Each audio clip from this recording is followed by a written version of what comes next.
everyone, welcome to my channel, Scrappy Lolly Paper Company.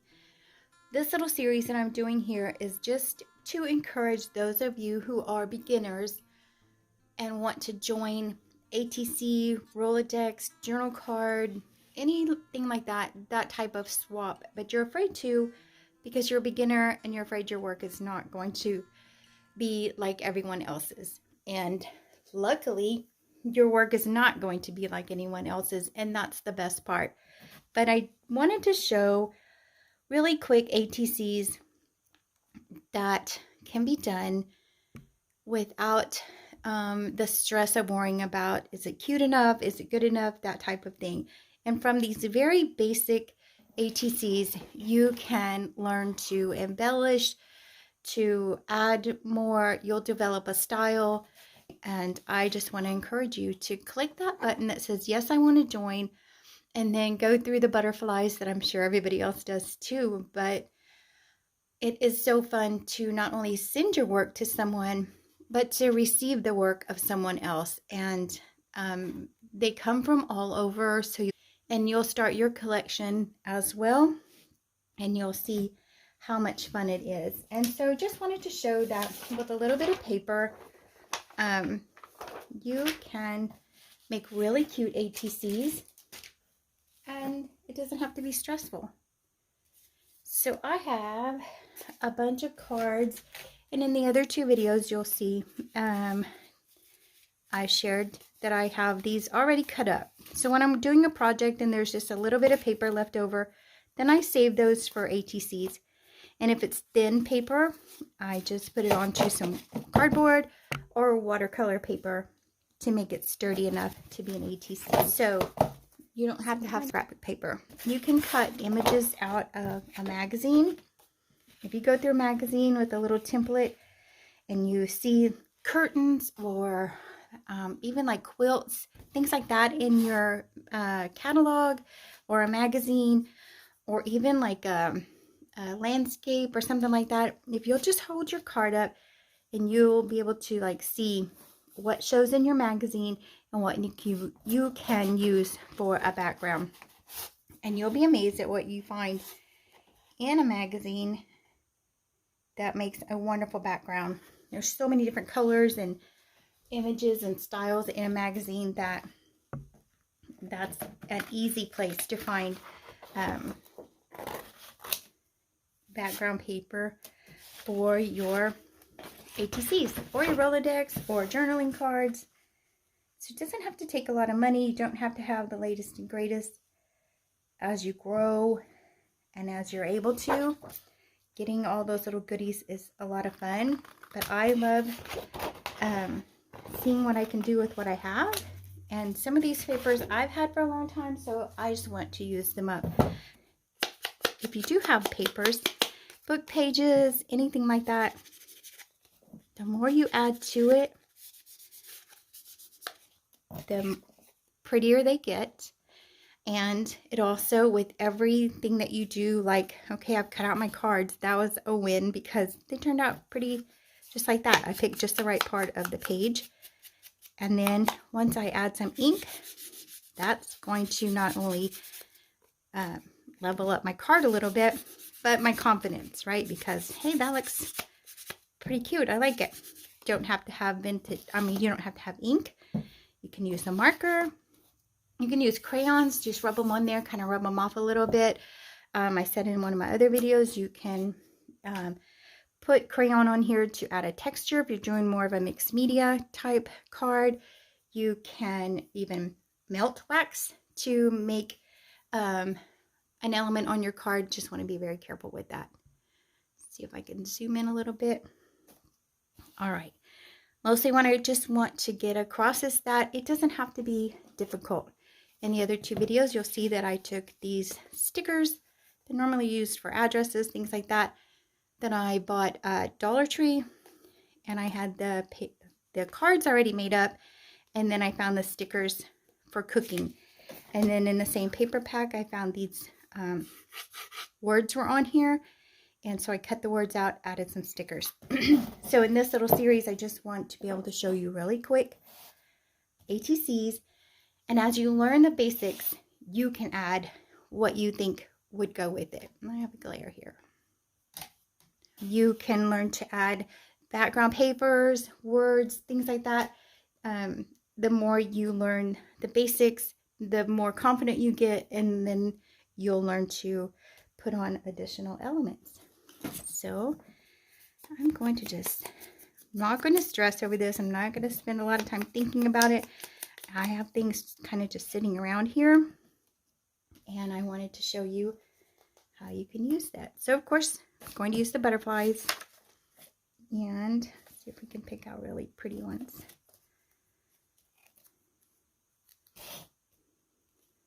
I don't want to stick it completely until I figure out what I want to do. I think that one's pretty on there. Maybe we'll put 2 on each one. I like to bend them so their wings are up a little bit. We'll see. And this one is kind of white, so I want to put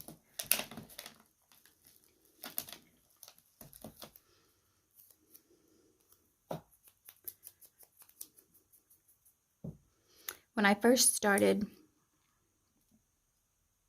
junk journaling and ATCs and that type of thing, even though I have been crafting forever, that was a new kind of realm for me to be in. And so when I started to see the swaps pop up, I was like, oh my gosh, I would love to do that, but I was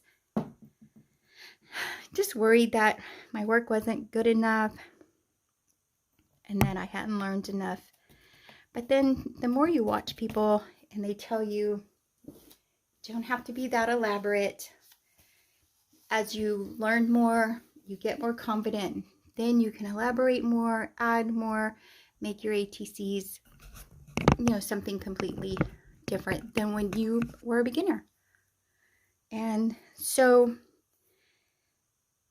my goal here is just to show you that. Just all you have to do is click on that button and you're going to see that your work is good enough and that someone's going to love to receive your cards.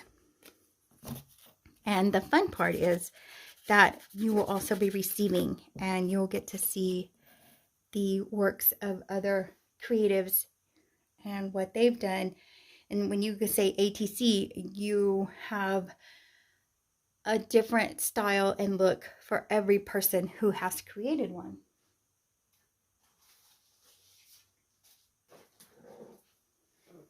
So let me dig in my mess here. I want to find another something kind of like that just to put on here.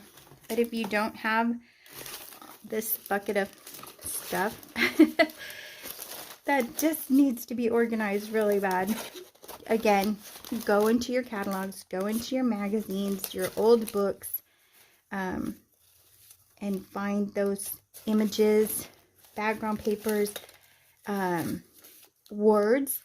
You can cut words out of books. So let me see. Found this. Not as beautiful, but okay. So I couldn't find another label like this, which is crazy because I have a bunch of them. But okay, so I was looking for some music paper, but didn't find it. But I wanted to show you that I have this set of rub-ons that is kind of old, worse for wear, but I keep it so that I can just add a little background noise to any project that I'm working on. I think that goes on there. So you could also do this with some tissue paper. Oh, my butterfly already stuck, so I'm going to just try to work around it. If you print or type on some tissue paper, and then you can put it down with some Mod Podge or matte medium, something like that. Oh, I got it off. Okay, because I want to put something underneath there.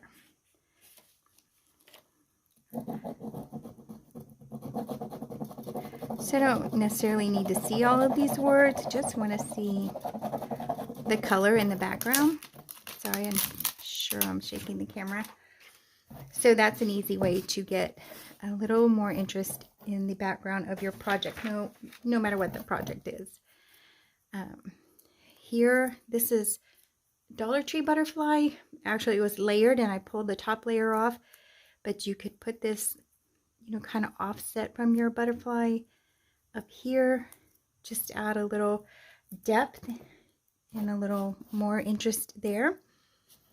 And what I found, little Reader's Digest, so I'm going to pull some, just a page out of here. All right, so what I just want to cut from here is just a little background, just something for my butterfly to sit on. That way he's not just floating there on nothing. And I don't want to cover much of my flower because they're so pretty. So I'm going to do something just like that.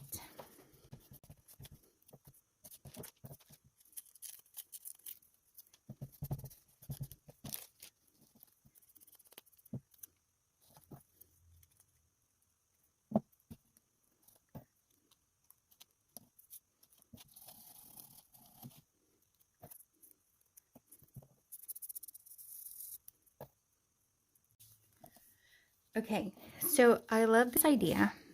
I don't know if I have two. I'd have to go and look for them just to add the layers like that. But I'm going to leave it flat, which is all right. So I know what I want to put on here.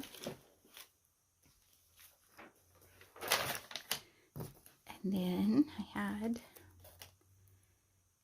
these little letters I think I'm going to just put here. These are just flat little kind of typewriter style. And then this one, it would have been better to have a smaller, oops, everything is sticking to me. So I'm going to just break this whole big part up here just by adding a little text here.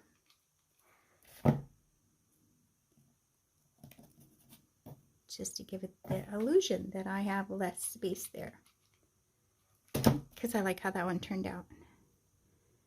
So I'm going to put that right in the middle there. Grab a glue stick. Okay, so I didn't have too many tiny flowers, and I thought instead of just adding sticker flowers, I could just add these for a little bit of texture here. So let's see where we want to put them. And they're flat enough that if you wanted to put them in those collector sheets, I think they would work just fine. All right, I'm going to put some glue here so it'll stay.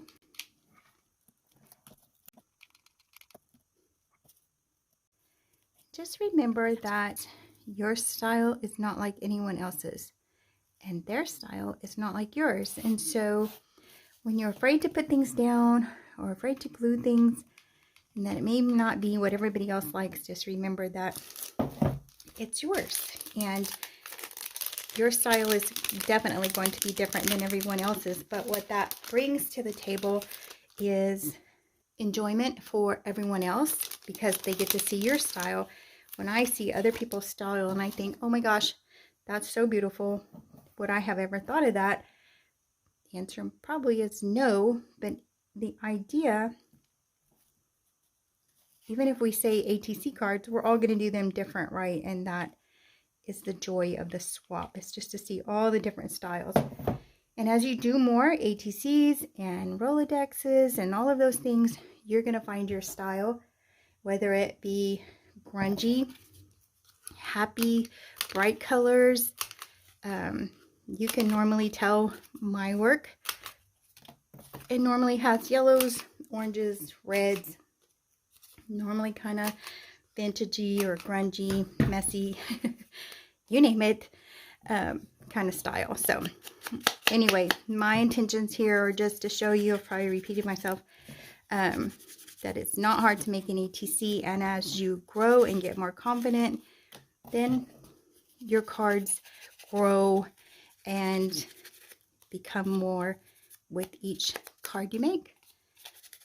So, cute piece of paper, some stickers, cut them out of a magazine, you name it. Use your imagination, open your mind to looking at anything and everything that you pick up. Junk mail, catalogs, magazines from your friends, mom, wherever you know that people have those things and maybe they don't keep them, ask them if you can have them, because there's so many images in a magazine that you could use. I use magazines in my surreal collages, and I love to find all the different backgrounds and colors and people, that type of thing in there. So remember, anything can be a background paper. Back it on the cardboard from your macaroni and cheese, and you have the start of an ATC, and then you just build from there. If you took a background paper and put a really pretty word across it, that's all you would need for an ATC, is something pretty and that you'd want to share with someone else. So I hope that this helped. I hope it was encouraging. I know I was a little bit all over the place with this one, but that's my intent, is just to encourage you guys, and I hope that I have done so, and that you've seen that it doesn't take anything at all to make an ATC, a Rolodex, a journal card, any of those things. The more you do them, the more swaps you join, the more confident you'll get, and you'll get to where you look forward to it, and you have so much fun joining the swaps. So thanks again, guys, for joining me. Hope your day is going well, and I'll see you in the next video. Bye.